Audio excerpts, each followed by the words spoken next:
Shalom saudaraku yang kekasih dalam Tuhan Yesus Kristus. Selamat malam, salam sejahtera untuk kita semua, dimanapun saudara-saudara berada. Selamat datang kembali di Renungan Kristen malam hari ini. Kiranya damai dan sukacita oleh Roh Kudus melimpah dalam hati dan kehidupan saudara semua, dan semoga saudara semua dalam keadaan sehat selalu. Sebelum kita mendengarkan renungan firman Tuhan, mari sama-sama kita berdoa. Bapa kami yang di sorga, Bapa yang baik dan penuh kasih sayang, Bapa di dalam nama Tuhan Yesus Kristus.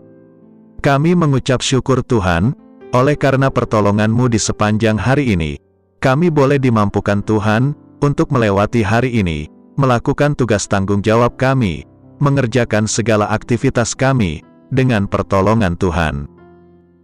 Terima kasih ya Tuhan, pada saat ini kami kembali akan merenungkan firman-Mu.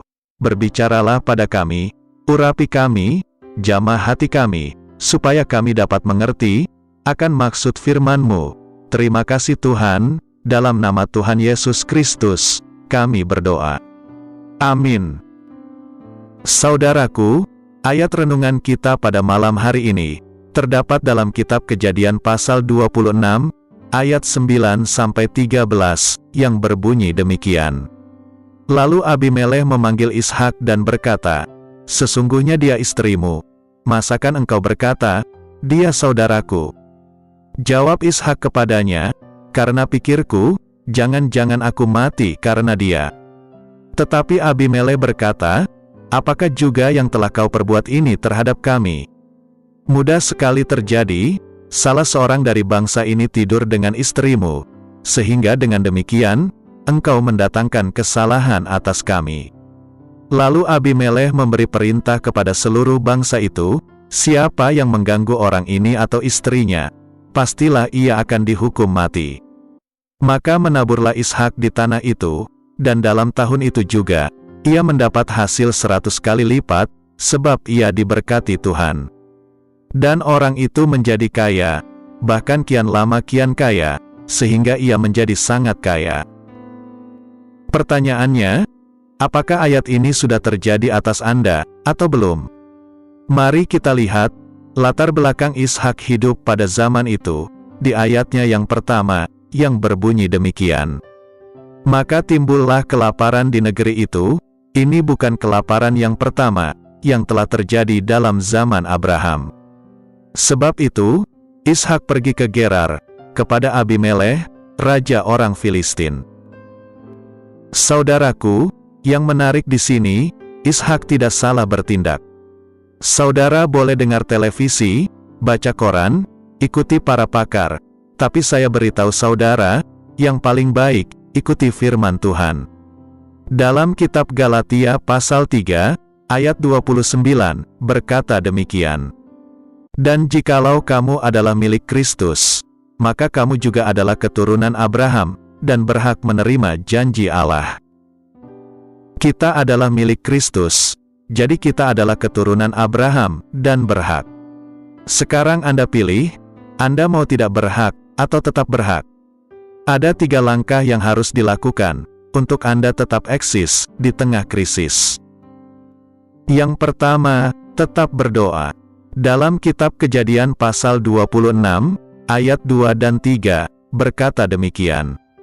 Lalu Tuhan menampakkan diri kepadanya, serta berfirman, "Janganlah pergi ke Mesir, diamlah di negeri yang akan kukatakan kepadamu.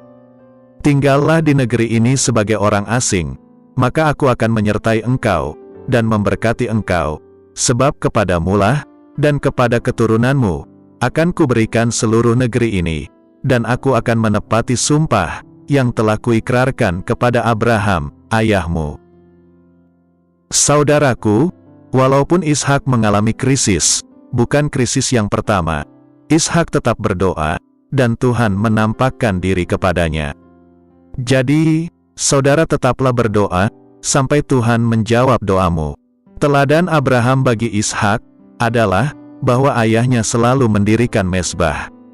Biarlah Anda tetap berdoa dalam doa yang berkualitas. Jangan berdoa lalu ketiduran, baca Alkitab lalu ngantuk, doa tapi tidak dapat apa-apa. Jangan berhenti berdoa, sebelum kamu dapat sesuatu. Dalam kitab 1 Tesalonika pasal 5, ayat 17 dan 18, berkata demikian. Tetaplah berdoa, mengucap syukurlah dalam segala hal, sebab itulah yang dikehendaki Allah, di dalam Kristus Yesus bagi kamu. Walaupun Anda telah berdoa, dan belum dijawab, tetaplah berdoa. Yang kedua, tetap menabur. Dalam kitab Kejadian pasal 26, ayat 12, berbunyi demikian. Maka menaburlah Ishak di tanah itu, dan dalam tahun itu juga, ia mendapat hasil 100 kali lipat, sebab ia diberkati Tuhan. Anda yang sudah menabur, teruslah menabur. Apa yang Anda tabur, akan Anda tuai. Kalau Anda tersenyum pada orang lain, Anda juga akan menuai senyuman dari orang lain. Tidak mungkin Anda menabur semangka, lalu berbuah durian. Saya beritahu Anda hari ini, ayo terus menabur. Mungkin Anda sedang kesulitan, tapi kalau Tuhan suruh, tetaplah menabur. Waktu Anda menabur, Anda sebenarnya sedang membuka pintu-pintu surga untuk dinyatakan, karena Anda bisa menuai. Hukum tabur tuai berkata, apa yang Anda tabur, akan Anda tuai. Dan jumlah yang Anda tuai, akan berlipat ganda, dari jumlah yang Anda tabur. Anda menabur kasih, menuai kasih. Anda menabur kebencian, menuai kebencian. Dikatakan dalam kitab Mazmur pasal 126, ayat 5, demikian. Orang-orang yang menabur dengan mencucurkan air mata, akan menuai dengan bersorak-sorai. Saudaraku, taburlah kebaikan, tabur kasih, tabur dengan segenap hati, jiwa, dan kekuatan, maka Anda akan menuai. Ishak menabur, dan ia diberkati Tuhan. Yang ketiga, tetap bekerja keras. Dalam kitab Kejadian pasal 26, ayat 15-33, diceritakan, bahwa Ishak dan hamba-hambanya, berulang-ulang menggali sumur, dan berulang-ulang direbut orang. Gali lagi, direbut, gali lagi. Tipe Ishak, adalah tipe orang pekerja keras. Saya tidak setuju, kalau kita banyak berdoa, memuji Tuhan, tapi malas bekerja. Dalam kitab 2 Tesalonika pasal 3, ayat 10, mengatakan demikian. Sebab juga waktu kami berada di antara kamu, kami memberi peringatan ini kepada kamu. Jika seorang tidak mau bekerja, janganlah ia makan. Bukan cuma berdoa, bukan cuma menabur, tapi tetap bekerja keras. Dalam kitab Mazmur pasal 126, dikatakan, ketika Tuhan memulihkan keadaan Sion, keadaan kita seperti orang-orang yang bermimpi. Berbahagialah orang yang mendengarkan, dan yang melakukan firman Tuhan. Amin. Tuhan Yesus memberkati. Demikianlah renungan firman Tuhan pada malam hari ini. Semoga menjadi berkat bagi kita semua. Dan untuk menutup renungan pada malam ini, mari kita berdoa. Bapa kami yang di surga, Bapa dalam nama Tuhan Yesus Kristus, kami bersyukur atas pertolongan-Mu, penyertaan-Mu, juga atas berkat-Mu. Kami berbahagia dan bersyukur atas kebaikan Tuhan dalam hidup kami. Terima kasih buat penyertaan Tuhan di sepanjang hari yang telah kami lewati, hingga pada malam hari ini.